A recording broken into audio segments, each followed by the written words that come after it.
देशातल्या एखाद्या मेरे प्यारे ज्वलंत विषयावरती देशवासियों, नमस्कार। अक्सर मन की बात में आपके प्रश्नों की बौछार रहती है। इस बार मैंने सोचा कि कुछ अलग किया जाए। मैं आपसे प्रश्न करूं तो ध्यान से सुनिए मेरे सवाल।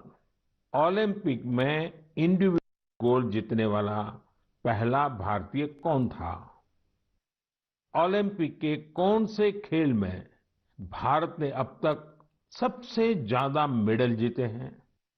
ओलंपिक में किस खिलाड़ी ने पदक जीते हैं?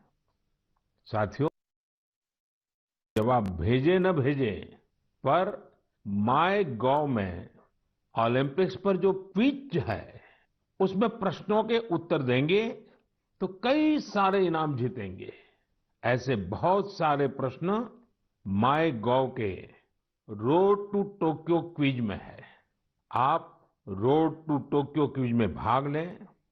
भारत ने पहले कैसा परफॉर्म किया है, हमारी टोक्यो ओलंपिक्स के लिए अब क्या तैयारी है, ये सब खुद जाने और दूसरों को भी बताएं। मैं आप सबसे आग्रह करना चाहता हूं कि आप इस क्विज कंपटीशन में जरूर हिस्सा लीजिए। साथियों, जब बात टोक्यो ओलंपिक्स की हो रही हो तो भला मिल्खा सिंह जी जैसे लीजेंडरी एथलीट को कौन भूल सकता है। कुछ दिन पहले ही कोरोना ने उन्हें हमसे छीन लिया। जब वे अस्पताल में थे तो मुझे उनसे बात करने का अवसर मिला था। बात करते हुए मैंने उनसे आग्रह किया था। मैंने कहा था कि आपने तो 1960 ओलंपिक्स में भारत का प्रतिनिधित्व। इस बार जब हमारे खिलाड़ी ओलंपिक्स के लिए टोक्यो जा रहे हैं तो आपको हमारे एथलीट्स का मनोबल बढ़ाना है, उन्हें अपने संदेश से प्रेरित करना है। वो खेल को लेकर इतना समर्पित और भावुक थे कि बीमारी में भी उन्होंने तुरंत ही इसके लिए हामी भर दी। लेकिन दुर्भाग्य से नियति को कुछ और मंजूर था। मुझे आज भी याद है 2014 में वो सूरत आए थे। हम लोगों ने एक नाइट मैराथन का उद्घाटन किया था।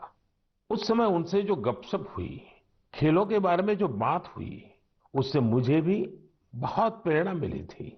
हम सब जानते हैं कि मिल्खा सिंह जी का पूरा परिवार स्पोर्ट्स को समर्पित रहा है, भारत का गौरव बढ़ाता रहा है। साथियों, जब टैलेंट, डेडिकेशन, डिटर्मिनेशन और स्पोर्ट्समैन स्पिरिट एक साथ मिलते हैं तब जाकर कोई चैंपियन बनता है।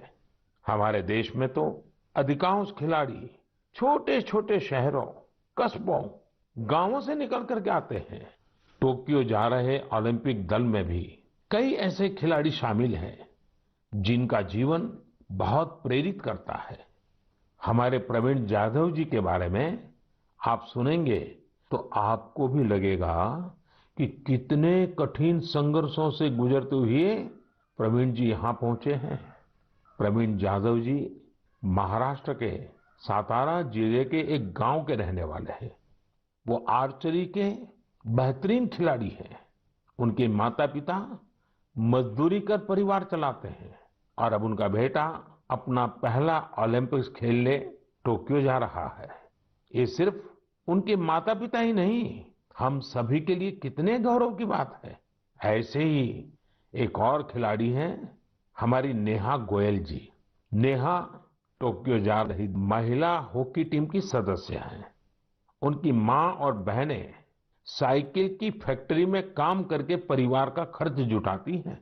नेहा की तरह ही दीपिका कुमारी जी के जीवन का सफर भी उतार चढ़ाव भरा रहा है। दीपिका के पिता ऑटो रिक्शा चलाते हैं और उनकी माँ नर्स हैं। और अब देखिए, दीपिका अब टोक्यो ओलंपिक्स में भारत की तरफ से एकमात्र महिला तीरंदाज है।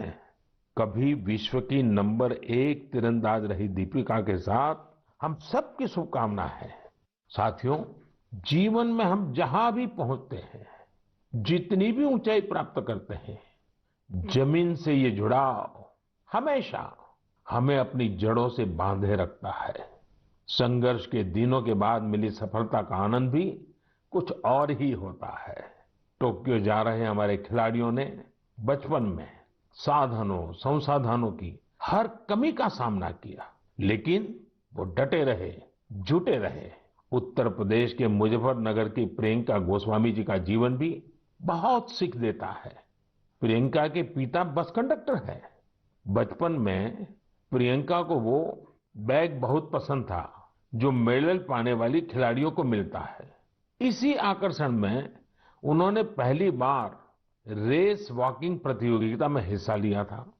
अब आज वो इसकी बड़ी चैंपियन है। जावलिन थ्रो में भाग लेने वाले शिवपाल सिंह जी बनारस के रहने वाले हैं।